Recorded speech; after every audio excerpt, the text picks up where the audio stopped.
Well, it's been a while since I analyzed any of the characters from the Gen 5 movie. Last time I talked about Izzy, and I already did the rest of the main 5 characters, so today, I guess, let's take a look at Sunny.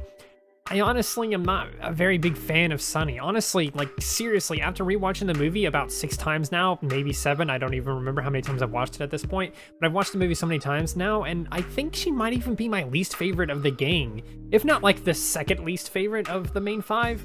Sunny is a character that is treated unfairly by Maritime Bay. What most people think about this when they think of that is that it's this way because most of the citizens just know her as the crazy girl who wants unicorns and Pegasi to come to town and be friends with them. Hitch himself told her he's the only friend she has left, but the truth is she doesn't have friends because she's kinda crazy. Ignoring the fact that everyone other than her believes the propaganda, Sunny goes to some potentially dangerous and downright illegal lengths to try and spread the reverse truth. Her cause is justified to us because we know she is right, but in the context of the movie and the universe they are in, she is absolutely insane, and she does plenty of illegal things in just like the first 20 minutes or less of the movie.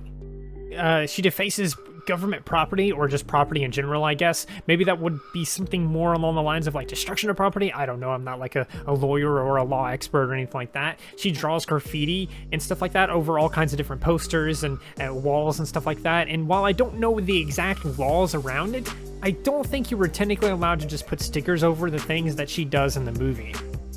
And if we look at more of what she does, she trespasses and has done so every single year for like the past 20 years.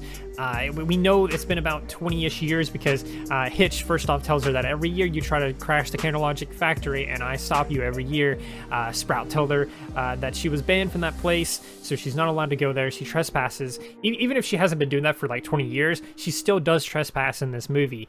But also, we see at the beginning of the Canterlogic show that some voice or something like that tells us that Phyllis has been doing this for about 20 moons in a row, which we can safely assume every moon is like a year or something like that to them. Maybe it's months, but I feel really weird that they would hold this festival every single month. Then again, who am I to judge? It's a weird universe. Now, like I said, Hitch does say she stopped her every single year, but it's safe to say that she has technically gone as far as to trespass and maybe even more like defacing or destruction of property, since she just so casually does this while singing about how great today is going to be. She, of course, breaks so many laws at the beginning of the movie that even Hitch can't count it. Why is she above the law? Why is she free to continue breaking the law over and over and over again without even just paying a fine? Like, she doesn't even have to deal with paying a fine for this. And the way that Sunny talks to Hitch after getting kicked out of the factory really feels like it's suggesting to the audience that she's been doing this for a while. That this time it's the worst it's ever been, but she's broken plenty of bylaws in the past. Why is Sunny so free to do this and get away with it over and over and over again? Why hasn't she been arrested yet? Is it purely because Hitch is her friend? That doesn't seem that fair. Is that what's going on? This is what I think about when I think about Sunny being so treated unfairly by the town. Them hating her or shunning her or not being her friends is completely justified by the people of Maritime Bay because they know her only as a criminal that keeps getting away with these things. But the question keeps coming back up. Why is Sunny allowed to get away with this? Maybe it has something to do with her dad or the lighthouse or something like that. I just feel like there has to be something more to it other than because she's friends with the sheriff or just cuz. And I don't really have the answer to that. Maybe she really does pay fines, but she has way more money than the average pony, or that we really understand as an audience. Because, I mean, if you look at the facts, she does own her own smoothie business and stuff like that. That seems to be doing pretty all right, and surely her father left her a fair bit of money when he passed. I mean, you gotta have some amount of fortune if you've traveled the world enough to collect these countless artifacts. This bit of unfairness is one of the big reasons why Sunny is one of my least favorites, but there's plenty more, and I'll get into that right now. Let's look more into Sunny's life. It's a pretty sad one. Her father is perhaps the only one she knows that could possibly make her dreams come true and make the tribes reunite as friends. He's dead. He's just straight up dead. There's no telling how long he's been dead either. If I had to guess, it would have been quote-unquote 20 moons ago or whatever, because that's when she first started trying to crash the Canterlogic show every year. You were here, Dad. The way she looks up at the sky when she says, "I wish you were here, Dad," is basically the only thing we need to know that he's dead. It's an iceberg technique. It's a classic writing technique of like iceberg. It's the iceberg technique, the iceberg effect, whatever you want to call it. It's a classic little writing thing there. So he's dead, and she's probably had to take care of herself through most of her life, the past 20 years or so. Never really gaining any friends through all that time, and it's kind of the same as Izzy's character if you think about it. When we discussed Izzy and her not having a family, not having friends, and being able to connect to people and stuff like that. It's really similar in a way, because ponies didn't want to associate with her because to them she was crazy, and it's the same thing here with Sunny. The movie does a good job of making you care about Sunny by showing us the right things at the right time, but I still think there should have been more there. She could have been handled so much better. And this is one of the craziest things, but of all the characters in the movie to get an arc, it's Sunny who needed an arc way more than anyone else. It doesn't really matter how you look at the movie, Sunny is the main character of the movie. It follows her and her journey and her quest. Sure, she brings others in for it, but it's still her journey. She's the main character.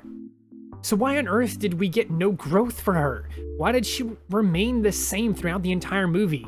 Her failing to unite the crystals, then getting sad and packing everything away, and then getting hope again is not really an arc.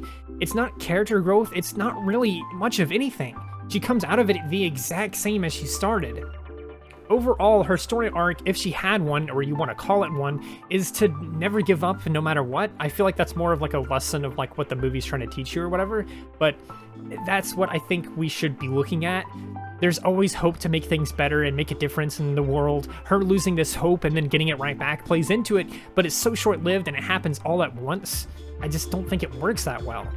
Like, she doesn't even have doubts about herself or the mission at any point. She has hope throughout the whole thing, pretty much. Cersei seems a little bit upset when they get captured, and she worries about, like, what's happening in Maritime Bay and everything like that. But I think it would have worked so much better as an arc if we saw her question herself and maybe lose hope slowly throughout the movie. Instead of all at once and only for, like, 2 minutes. Like, why couldn't she have just like lost hope when they were trapped in the dungeon? Like when they got trapped there, why couldn't she have just like completely lost hope there, or like slowly lost hope there and stuff like that? I mean, like I said earlier, it seems like she was upset and sad, but that is not the same thing, and she didn't seem that sad. And she still doesn't question if she is wrong. She doesn't ask herself or Izzy, are we doing the right thing here? There's no doubts whatsoever, and I think it would have made a much better story if this is where we start to see her doubting herself and her mission. Maybe instead of trusting Zip right away, she could have been very skeptical about her motives and slowly earned her trust as they stole the crown and escaped and all this other stuff.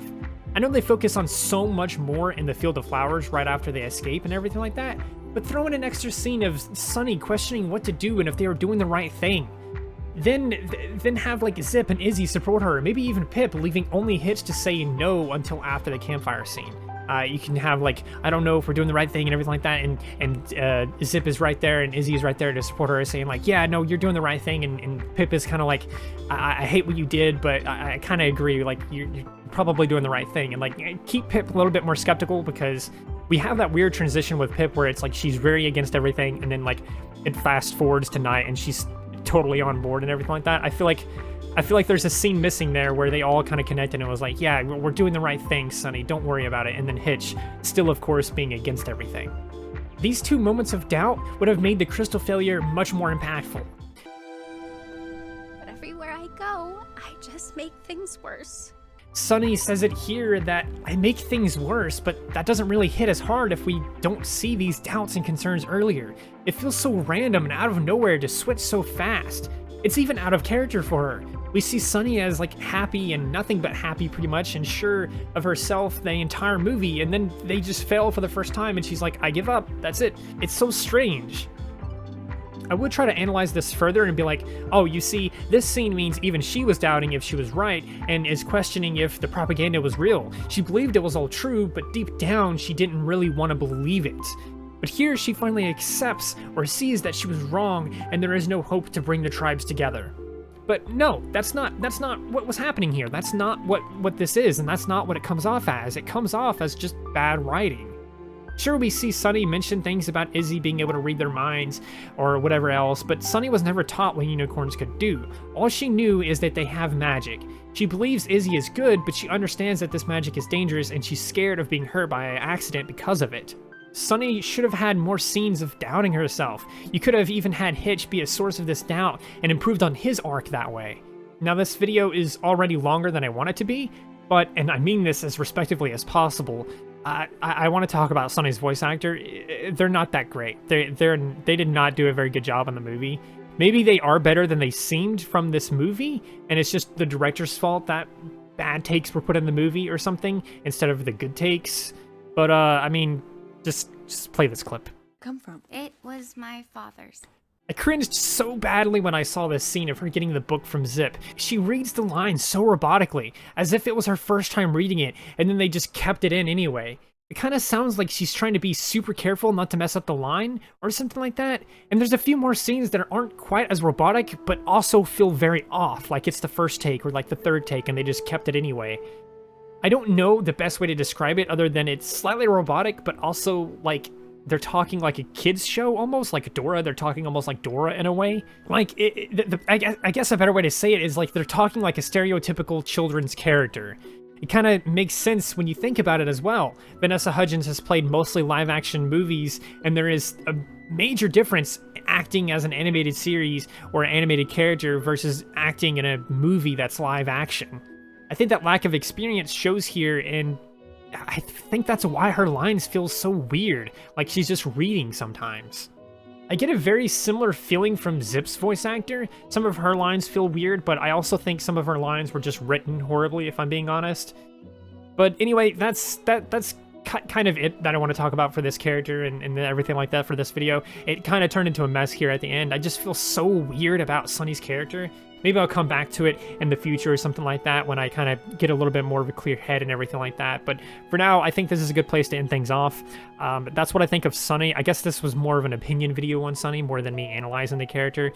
But we definitely looked a little bit deeper into the character. Maybe, like I said, we'll do that later another time. But anyway, that's going to do it for the video. I hope you enjoyed. If you did, I would sure as heck appreciate it if you liked, subscribed, shared, and did all of those wonderful things like that. Because when you do those wonderful things like that, not only do you get access to wonderful content such as this, but you also get to become wonderful yourself. And I think we all want that. So do those wonderful things, and until next time, stay wonderful.